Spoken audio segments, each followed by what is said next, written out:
collective human race has said, I don't wanna, in response to Nintendo's Switch Online expansion pack. Oh man. Am I So, gonna have to go like disable my Nintendo Online thing that I buy so that they don't automatically upgrade my bullshit to charge me more or something?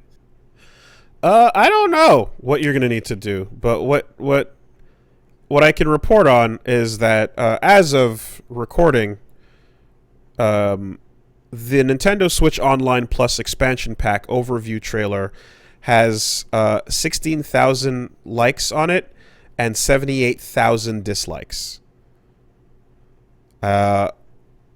Fucking everybody disliked that. If you haven't seen it, they talked not long ago about how they'd be expanding the Switch Online thing, which is $20 a year, to include N64 and Genesis play. And then we're like, okay, what's the detail going to be? And the details came out, and to get Genesis and N64 games as a part of the expansion pack, that will cost you $50 a year. So solid 150% bump up on that price.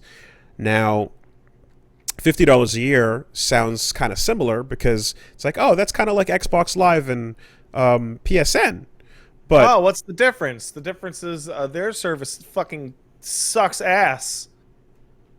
well, when you get on PSN, you get well, first of all, there's an online thing that like there's actual the ability to like talk to people and chat and actually play Inviting online parties in the and, complete sense of you the know. of the word, Yeah.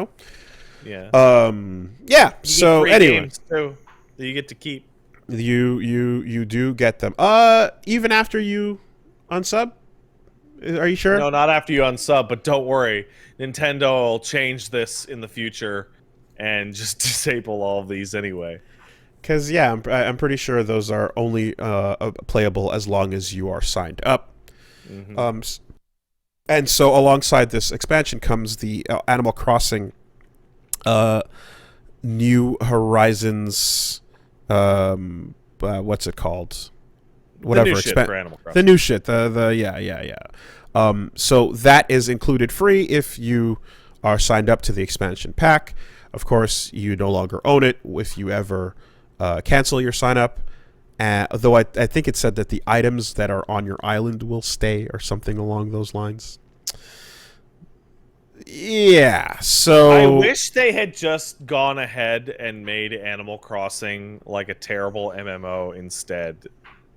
Having the expansion content only be an MMO subscription thing is like the worst of every world possible.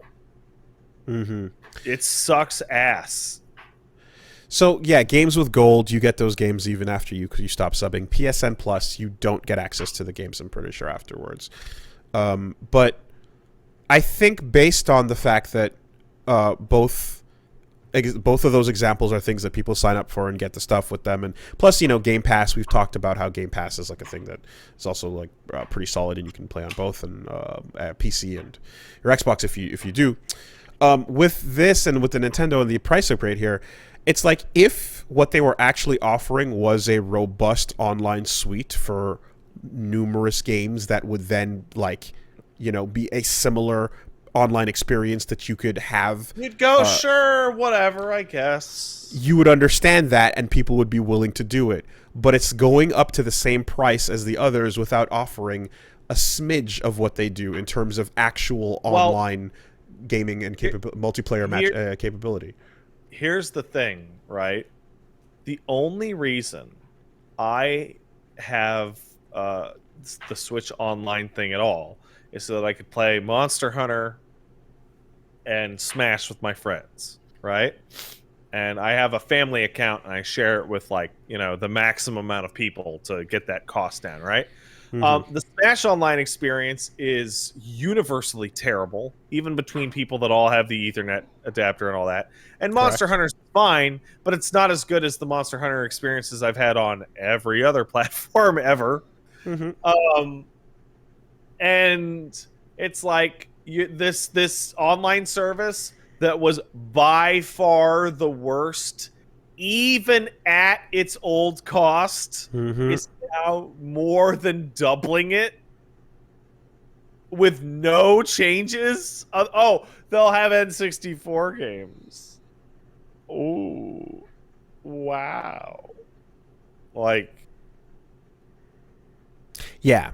So it like in terms of just being like it is the most out of touch thing they've done in a very long time, it's not out and of touch at all. I can tell you why too. Just a few months ago, they tested time limited how much people were going to be willing to pay for Mario. a couple old GameCube ROMs. Mm-hmm. Mm-hmm. And Mm-hmm. the answer was they'd pay full price for some poorly emulated ROMs. The the takeaway here that I've seen is that if you are interested in the Animal Crossing DLC, you can just buy it for 25 and then it's Yeah, actually just do yours that. to own. And then you don't do have that. to worry about whether or not you are persisting with the online expansion pack payments. So just do that if that's what you want. Also, I saw someone talking about how the Switch emulation is not as bad as it was on. As you're thinking of like Wii U stuff, and that the Switch emulation is actually improved from the Wii U. Wait, are you talking about emulating Switch games? No, emulating Or the Switch on the emulating. Switch? Yes. The specific bad port that I refer to is Super Mario Sunshine was like, it had a bunch of bugs that were not Okay. present in the original. Okay. Um, Yeah. No, I'm speaking of the old classics being played on the Switch. So there was that. the Wii U and Wii emulation was like embarrassing. It was so terrible.